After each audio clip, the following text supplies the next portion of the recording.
NPTI Director Leadership Award is presented to Patrolwoman Zelaika Yabonda Dinamling from Baguio City for being the overall class president.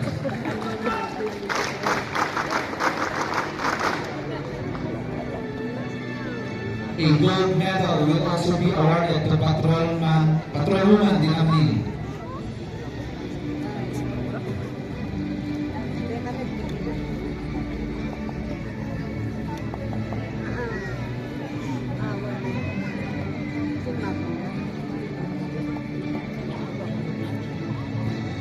Thank you.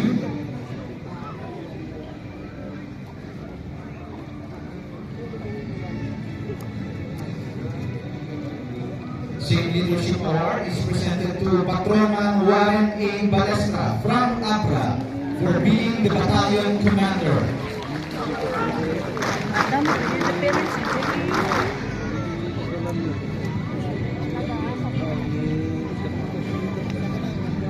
A gold medal will also be awarded to Patrolman Balestra.